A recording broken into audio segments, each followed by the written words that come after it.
जो हर इंसान चाहता है। क्या आप ऐसा जादुई शब्द चाहोगे जो बहस रोक दे, आपसी वैमनस्य खत्म कर दे, आपसी मित्रता बढ़ाए और दूसरे इंसान को ध्यान से सुनने के लिए प्रेरित करे? हाँ, बिल्कुल वह यह है। आप जैसा महसूस कर रहे हैं उसके लिए मैं आपको दोषी नहीं मानता।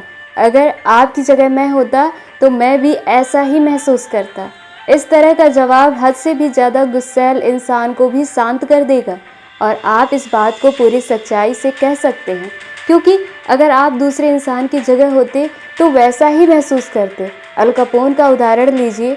मान लीजिए कि आपको भी अल कपोन जैसा शरीर और दिमाग मिला होता। मान लीजिए आपको भी उनके जैसा वातावरण और अनुभव मिले होते, तब आप भी वही और वहाँ होते जहाँ वह था, क्योंकि ये वही चीज़ें थी जिन्होंने उसे वैसा बनाया।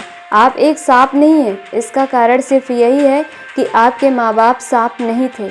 आप जो भी हैं उसके लिए आपको काफ़ी कम श्रेय मिलता है। और याद रखिए, जो गुस्सैल, कट्टर, बदमिजाज लोग आपके पास आते हैं उन्हें भी अपने जैसा होने के लिए बहुत कम श्रेय मिलता है। उन बेचारों के लिए खेद महसूस कीजिए, उन पर दया कीजिए, उनके साथ सहानुभूति रखिए। अपने आप से कहिए, वहाँ मैं ईश्वर की दया के कारण जाता हूँ। खुद से मिलने वाले 3/4 लोग सहानुभूति के लिए तरस रहे हैं। उन्हें वह दीजिए और बदले में प्यार पाइए। मैं एक बार लिटिल वुमेन की लेखिका लुइसा माय एल्कॉट के बारे में एक ब्रॉडकास्ट दिया था। स्वभावतः मैं जानता था कि वह मैसाचुसेट्स के कॉनकॉर्ड में रही थी और वहाँ अपनी किताबें लिखती थी, पर बिना सोचे मैं क्या कह रहा हूँ, मैं उनके न्यू हैम्पशायर के कॉनकॉर्ड के पुराने घर जाने की बात कह दी। अगर मैंने न्यू हैम्पशायर सिर्फ एक बार कहा होता तो मुझे माफ़ कर दिया जाता, पर अफसोस मैंने इसे 2 बार कह दिया। मुझ पर निंदा और चुभने वाले संदेश पत्रों और टेलीग्राम की बौछार हो गई और मेरा निर्दोष सिर घूमने लगा। कई लोग काफ़ी नाराज़ थे। कुछ अपमानजनक बातें इस तरह थी। मैसाचुसेट्स के कॉनकॉर्ड की एक कॉलोनियल महिला जो उस समय फिलाडेल्फिया में रह रही थी, उन्होंने मुझ पर आग ही बरसा दिया।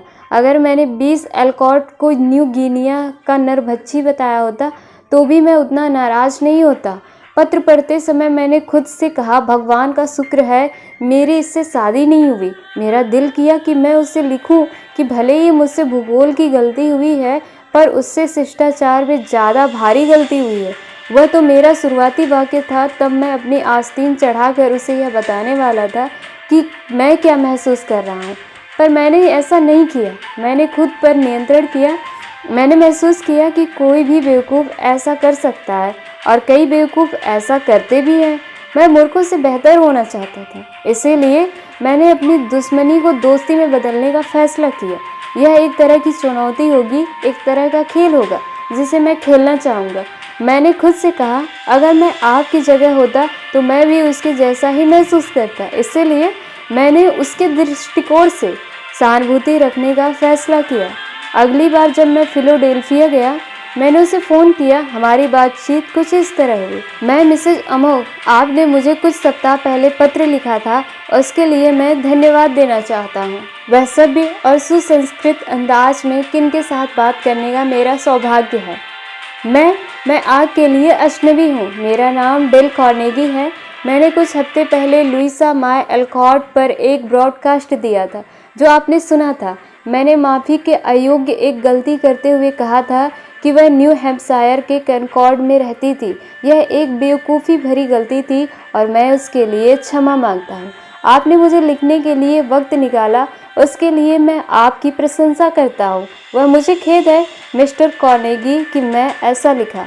मैंने आपा खो दिया था। मैं माफ़ी मांगता हूँ। नहीं, आपको माफ़ी नहीं मांगनी चाहिए, मुझे मांगनी चाहिए। स्कूल का बच्चा भी वह गलती नहीं करता जो मैंने की है। मैंने अगले रविवार को रेडियो पर माफ़ी मांगी और अब मैं आपसे निजी तौर पर माफ़ी मांगना चाहता हूँ। मैं मैसाचुसेट्स के कॉनकॉर्ड में पैदा हुई थी। मेरा परिवार मैसाचुसेट्स में 2 सालों तक प्रसिद्ध रहा है और मैं अपनी ज़मीन पर बहुत गर्व करती हूँ। मुझे काफ़ी बुरा लगा जब आपने कहा कि मिस एल्कॉट न्यू हैम्पशायर में रहती हैं, पर मुझे अपने पत्र पर बहुत शर्मिंदगी है। मैं आपको विश्वास दिलाता हूँ कि जितना आपको बुरा लगा उससे 10 गुना ज़्यादा मुझे बुरा लगा। मेरी गलती से मैसाचुसेट्स की चोट नहीं पहुँची, मुझे पहुँची। यह कभी कभार होता है कि आपके जैसे रुतबे और संस्कृत वाले लोग रेडियो पर बात करने वाले लोगों को लिखते हैं, और मैं आशा करता हूं कि जब भी मैं दोबारा गलती करूं आप मुझे फिर से लिखें।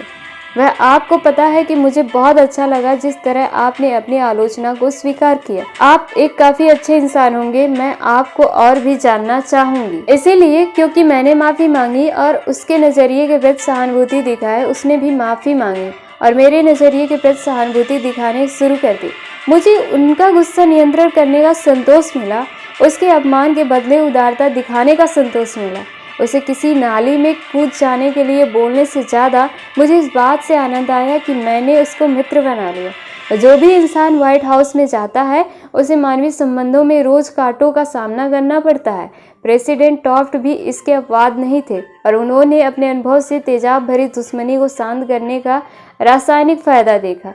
अपनी किताब एथिक्स इन सर्विस में टॉफ्ट बताते हैं कि कैसे उन्होंने एक हताश और महत्वाकांक्षी माँ का गुस्सा शांत किया। वाशिंगटन में एक महिला, टॉफ्ट ने लिखा, जिनके पति का राजनीतिक प्रभाव था, मेरे पास आई और अपने बेटे को एक पोजीशन दिलाने के लिए उसने 6 हफ्तों तक मेहनत की। उसने कई सीनेटर और कांग्रेस के लोगों के साथ लिया और उनके साथ आई ताकि वे प्रभाव के साथ बोल सके। उस जगह के लिए किसी टेक्निकल योग्यता वाले व्यक्ति की जरूरत थी और मैंने ब्यूरो की सलाह पर किसी और को नियुक्त कर दिया। मुझे उस महिला से एक पत्र मिला जिसमें उसने कहा कि मैं एक एहसान फरामोश इंसान हूँ जिसने उसे एक खुश महिला नहीं बनने दिया, जो मेरे बाएं हाथ का खेल था। वह शिकायत करती गई कि उसने स्टेट डेलीगेशन के साथ मेहनत की थी और वह एक एडमिनिस्ट्रेशन बिल के सारे वोट लेकर के आई थी जिससे मैं काफ़ी रुचि रखता था और यह मेरा पुरस्कार देने का ढंग था। जब आपको इस तरह का पत्र मिलता है तो सबसे पहले आप यह सोचते हैं कि इस बदतमीज इंसान को कैसे करारा जवाब दिया जाए। तब आप एक जवाब लिख सकते हैं। अगर आप समझदार हैं तो उस पत्र को एक दराज में डालकर उस पर ताला लगा सकते हैं। 2 दिन बाद उसे निकाल सकते हैं। इस तरह का जवाब देने में 2 दिन की देरी लगनी भी चाहिए और जब इस अंतराल के बाद उसे निकालते हैं तो आप इसे नहीं भेजेंगे। यही काम मैंने किया। उसके बाद मैं बैठा और मैंने उसे एक विनम्रता भरा पत्र लिखा, यह बताते हुए कि मैं इन परिस्थितियों में एक माँ की हताशा को समझ सकता हूँ, पर यह नियुक्ति मेरी पसंद के हिसाब से नहीं हो सकती थी और मुझे किसी टेक्निकल योग्यता वाले इंसान को चुनना था। इसीलिए मुझे ब्यूरो की सलाह माननी पड़ी। मैंने आशा व्यक्त की कि उनका बेटा जिस पोजीशन में है उसमें वह अपनी माँ की आशा से ज़्यादा सफलता पाएगा। इसने उसे थोड़ा नरम किया और उसने मुझे पत्र लिखा कि उसे अपने शब्दों के लिए खेद है, लेकिन जिस नियुक्ति का मैंने निर्णय लिया था वह तुरंत नहीं हो सकी और कुछ समय बाद मुझे एक पत्र मिला जो उसके पति की ओर से आया था, पर इसकी हैंडराइटिंग बाकी पत्रों जैसी थी। मुझे यह सलाह दी गई थी कि इस मामले में हताशा के कारण उसे बिस्तर पर जाना पड़ा था और उसे बहुत गंभीर किस्म का कैंसर हो गया था। क्या मैं पहली नियुक्ति को हटाकर उसके बेटे को डालकर उसे खुश नहीं करना चाहूँगा? मुझे दूसरा पत्र लिखना पड़ा, इस बार उसके पति को यह कहते हुए कि मेडिकल जांच गलत सिद्ध होगी और मैंने उसकी पत्नी की गंभीर बीमारी में उसके साथ सहानुभूति व्यक्त की। लेकिन मेरे लिए पहली नियुक्ति को खारिज करना असंभव था। जिस इंसान को मैंने नियुक्त किया था वह नियुक्ति पक्की हो गई थी और उस पत्र के मिलने के 2 दिनों के अंदर हमने व्हाइट हाउस में एक संगीत कार्यक्रम आयोजित किया। जिन 2 लोगों में मिसेस टॉफ्ट का स्वागत किया वे थे वह पति और पत्नी। हालांकि पत्नी कुछ दिन पहले तक मरने के नज़दीक वाली अवस्था में थी। जिम अंगम ओक्लाहोमा के टुल्सा के एक एलिवेटर एस्केलेटर मेंटेनेंस कंपनी के प्रतिनिधि थे, जिनका टुल्सा के बड़े होटलों में एक्सलेटर के साथ मेंटेनेंस का कॉन्ट्रैक्ट था। होटल मैनेजर एक्सकेलेटर को 2 घंटों से ज़्यादा समय के लिए बंद नहीं करना चाहता था, क्योंकि वह होटल के मेहमानों के लिए परेशानी नहीं पैदा करना चाहता था। मरम्मत में 8 घंटे से ज़्यादा समय लगने वाला था और उसकी कंपनी के पास होटल की सुविधा के लिए एक विशेष रूप से प्रशिक्षित मैकेनिक नहीं था। जब मिस्टर मैग्मम इस काम के लिए एक टॉप फ्लाइट मैकेनिक का इंतजाम कर पाए, उन्होंने होटल मैनेजर को फ़ोन किया और उससे ज़रूरी समय देने के लिए बहस करने के बजाय यह कहा, रिक, मुझे पता है कि आपका होटल काफ़ी व्यस्त है और आप एक्सकेलेटर को कम से कम समय के लिए बंद रखना चाहोगे। मैं आपकी दिक्कत समझता हूँ और हम आपकी सुविधा के लिए ज़्यादा से ज़्यादा चीज़ें करना चाहते हैं। लेकिन स्थिति का आकलन करने से पता चला है कि अगर हम अभी काम पूरा नहीं करेंगे तो ज़्यादा नुकसान होगा, जिससे लंबे समय तक उसे बंद रखना पड़ेगा। मैं जानता हूँ कि आप अपने मेहमानों के लिए कई दिन तक दिक्कत नहीं पैदा करना चाहोगे। मैनेजर को मानना पड़ा कि 8 घंटे के लिए एस्केलेटर को बंद होना कई दिनों के लिए बंद होने से ज़्यादा अच्छा विकल्प था। अपने अतिथियों को खुश रखने की मैनेजर की इच्छा से सहानुभूति रखकर मिस्टर मैकबर्न ने काफ़ी आसानी से मैनेजर की सोच को अपने अनुसार बिना झगड़े में ढाल लिया। जोयस नॉरिस, जो मिसूरी के सेंट लुइस में एक पियानो टीचर हैं, ने हमें बताया कि उन्होंने एक ऐसी समस्या का कैसे समाधान किया जो पियानो टीचर को अक्सर किशोरी लड़कियों के साथ होती थी। बॉबेट की उंगलियों के नाखून बहुत ज़्यादा लंबे थे। जिसे पियानो सीखना हो उसके लिए यह एक बहुत बड़ी बाधा हो सकती है। मिसेज नॉरिस ने बताया, मुझे पता था कि उसके नाखून उसकी पियानो की अच्छी तरह से बजाने की इच्छा में बाधक होंगे। उसकी पढ़ाई शुरू होने से पहले होने वाली बातचीत में मैंने नाखूनों के बारे में कुछ नहीं कहा। मैंने उसे सीखने में हतोत्साहित नहीं करना चाहती थी और मुझे यह भी लगता था कि वह उन चीज़ों को खोना नहीं चाहेगी जिस पर उसे गर्व है और जिसे आकर्षक बनाने के लिए उसने इतनी मेहनत की है। उसके पहले पाठ के बाद मुझे लगा कि समय सही है। मैंने कहा, बॉबेट, तुम्हारे हाथ और नाखून काफ़ी आकर्षक है। अगर तुम अपनी क्षमता और इच्छा जितना अच्छा पियानो बजाना चाहती हो तो तुम्हें इन नाखूनों को थोड़ा छोटा करने से कितनी आसानी होगी, तुम सोच भी नहीं सकती। इसके बारे में सोचना, ठीक है? उसने ऐसा चेहरा बनाया जो निगेटिव था। मैंने उसकी माँ से भी इस बारे में बात की और बताया कि उसके नाखून कितने सुंदर हैं। फिर से निगेटिव प्रतिक्रिया आई। यह स्पष्ट था कि बॉबेट के सुंदर नाखून उसके लिए काफ़ी महत्वपूर्ण थे। अगले सप्ताह बॉबेट अपने दूसरे पाठ के लिए लौटी। मुझे देखकर आश्चर्य हुआ कि उसके नाखून कटे हुए थे। मैंने उसकी तारीफ की और इस त्याग के लिए उसकी पीठ थपथपाई। मैंने उसकी माँ को भी बॉबेट के नाखून कटवाने के लिए प्रोत्साहित करने के लिए धन्यवाद दिया। क्या मिसेज नॉरिस ने बॉबेट को धमकाया? क्या उन्होंने कहा कि वह लंबे नाखूनों वाली लड़की को नहीं पढ़ाएंगी? नहीं, उन्होंने ऐसा नहीं किया। उन्होंने बॉबेट को बताया कि उसके नाखून सुंदर हैं और उन्हें काटना त्याग की बात होगी। इसका मतलब था, मैं तुम्हारे साथ सहानुभूति रखती हूँ। मुझे पता है यह आसान नहीं होगा, पर तुम्हारी संगीत के विकास में इससे फ़ायदा होगा। सोल हुरोग अमेरिका के शायद नंबर 1 संयोजक थे। लगभग आधी शताब्दी तक उन्होंने कलाकारों के साथ काम किया।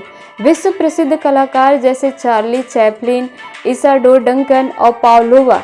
मिस्टर हुरोग ने बताया कि मूडी सितारों के साथ काम करते समय पहली बात उन्होंने जो सीखी वह थी उनके साथ सहानुभूति, उनकी हरकतों के लिए ज़्यादा से ज़्यादा सहानुभूति। 3 साल तक वे फियोडोर चलियापिन के संयोजक थे। मेट्रोपॉलिटन के बॉक्स होल्डर को चकित करने वाला एक सबसे बड़ा महान बादशाह, लेकिन तब भी चलियापिन एक बहुत बड़ी परेशानी था।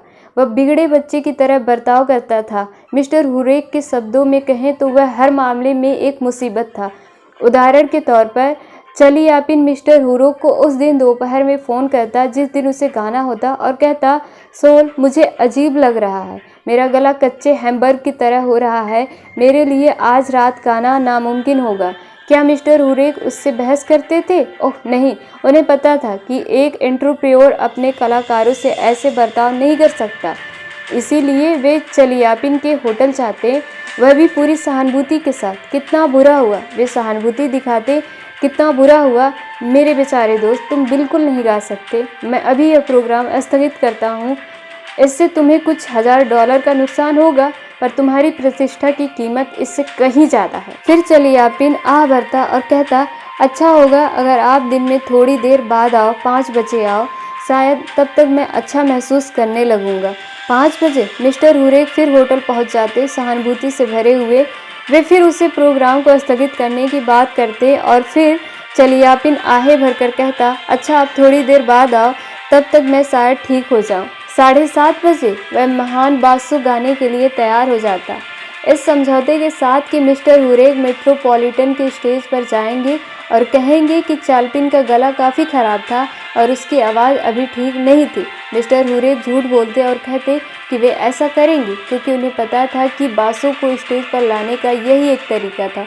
मिस्टर आर्थर आइगेट्स ने अपनी शानदार किताब एजुकेशनल साइकोलॉजी में कहा कि पूरे विश्व में मनुष्य सहानुभूति खोजता है।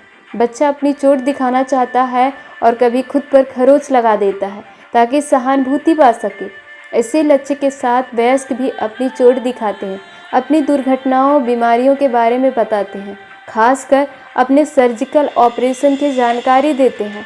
वास्तविक या काल्पनिक दुर्घटनाओं के लिए खुद से हमदर्दी पूरी दुनिया में होने वाली चीज़ है। इसीलिए अगर आप दूसरों को अपनी सोच में ढालना चाहते हैं तो इस चीज़ का अभ्यास कीजिए। दूसरे इंसान के आइडिया और इच्छाओं के प्रति सहानुभूति रखिए।